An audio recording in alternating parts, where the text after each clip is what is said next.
When you think of cherry blossoms, most people think of Japan, but Vancouver might be the world's best-kept secret.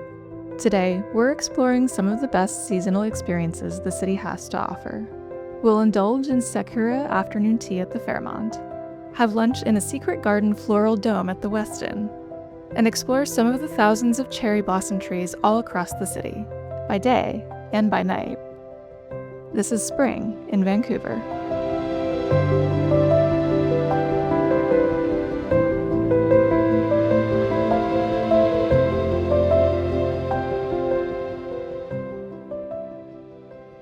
So one of the most elegant ways to celebrate cherry blossom season in Vancouver is the Fairmont Hotel Vancouver's Sakura Afternoon Tea. And despite the many times I've been to the Fairmont for tea, I've never actually been to their Sakura Afternoon Tea.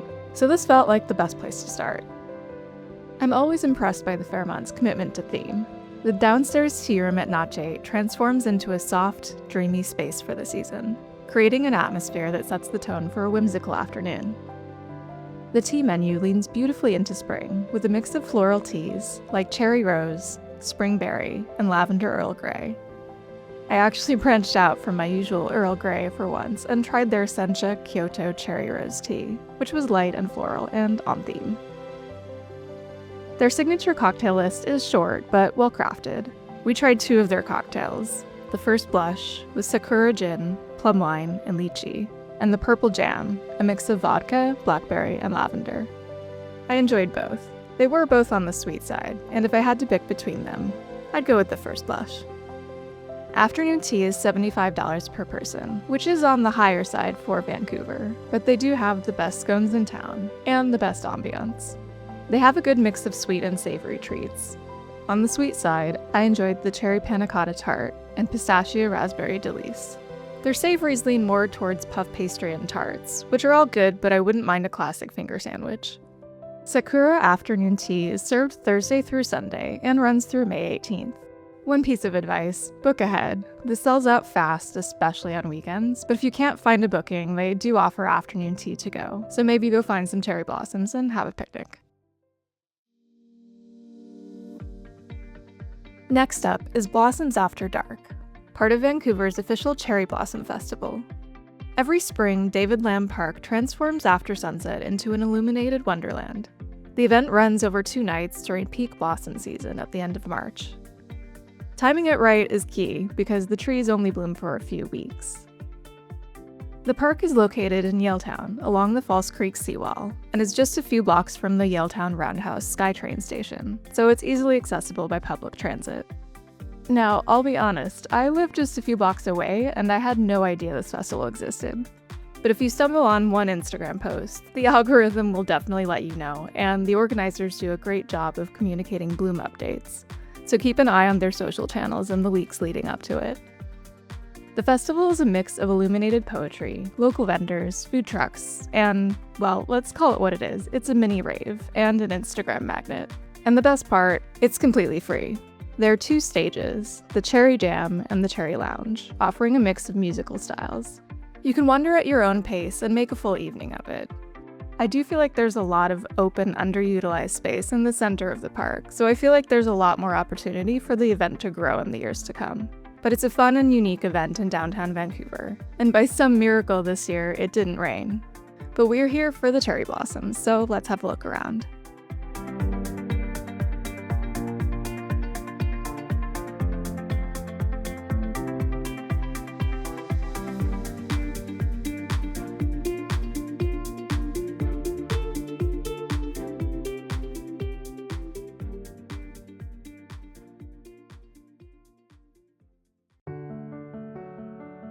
Now, if you're looking for a spring experience that's a little more intimate and a lot more theatrical, H Tasting Lounge has you covered. Tucked inside the lobby of the Westin Bayshore, H Tasting Lounge has quickly become known for its beautifully designed seasonal pop-ups. Their spring secret garden domes are genuinely one of the most charming things I've done in this city.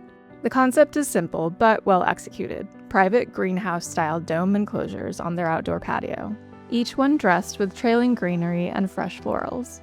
It's cozy, it's romantic, it's completely over the top in the best possible way. And yes, the aesthetic is absolutely made for photos.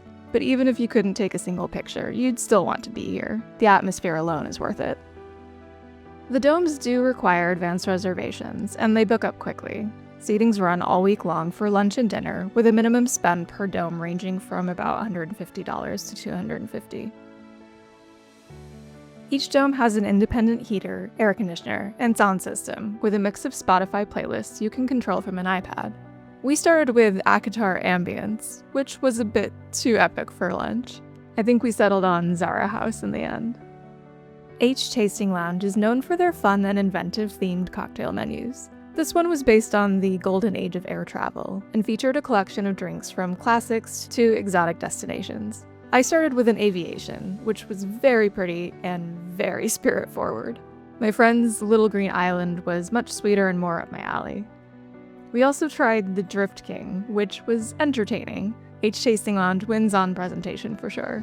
But this one falls in the taste like an ashtray category for me, and was definitely not my cup of tea. The lunch menu was extensive and had a lot of variety. I think everything we tried was probably a 7 out of 10.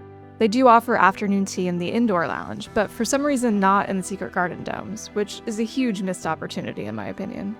But they make up for it with dessert, which for me was the strongest part of the menu. We tried the dessert platter, which came topped with a massive cloud of cotton candy. H Tasting Lounge consistently delivers on both ambiance and quality, and the Secret Garden domes are a perfect example of that.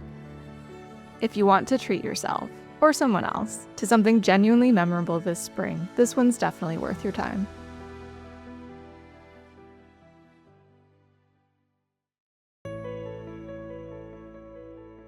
Alright, let's talk cherry blossoms. I know that's why you're here.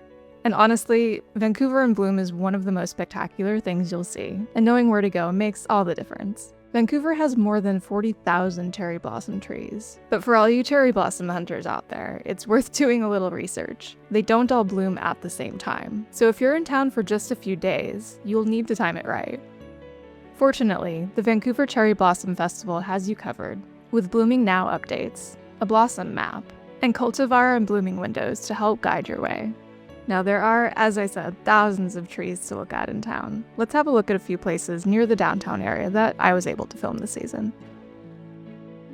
First up is David Lam Park in Yaletown. This is where Blossoms After Dark is held, and it's equally as beautiful by day, but it can get pretty crowded during peak bloom, as you can see. It's one of the earlier blooms around town, and typically falls from the last week of March through the first week of April. I think this is one of the best cherry blossom locations in Vancouver, with 100 trees in different shades of blush, pink, and white. On the other side of False Creek is Chocolate Park, one of Vancouver's best-kept secrets. Located on the site of an old Purdy's chocolate factory, hence the name, Chocolate Park offers a stunning view of downtown framed by beautiful blooms. The cherry blossoms here are a bit minimal, but it's worth a quick stop for the view alone. Just a few blocks down is Heather Street, which blooms a bit later, in mid-April, and offers that quintessential pink tree-lined street vibe. And if you're in the mood for a coffee or treat, Cafe Citadella, a cute little cafe in a 19th century heritage house, is just a block away. Next, we're heading over to West 16th Avenue. The stretch just west of Arbutus blooms from mid to late April and makes for a beautiful drive or a morning stroll. Just a few blocks south, 20th Avenue offers a similar vibe in a quieter, more residential neighborhood. It's more of a neighborhood stroll, rather than a destination, which gives it a really lovely, unhurried quality. The last stop on our cherry blossom tour was a bit of a bonus location. I was in the neighborhood running errands, and of course, I got distracted by the blossoms, so I stopped to film. This is West 7th, near Alberta, in the Mount Pleasant neighborhood. You really can't go anywhere in Vancouver during spring without stumbling upon cherry blossoms. You may not even need a map. Spring in Vancouver is fleeting, but it's absolutely gorgeous, and I hope this gives you a few ideas for making the most of it. Subscribe for more content like this. I'll be heading to Seattle soon, so keep an eye out for that. What's your favorite cherry blossom spot in Vancouver? Let me know in the comments below.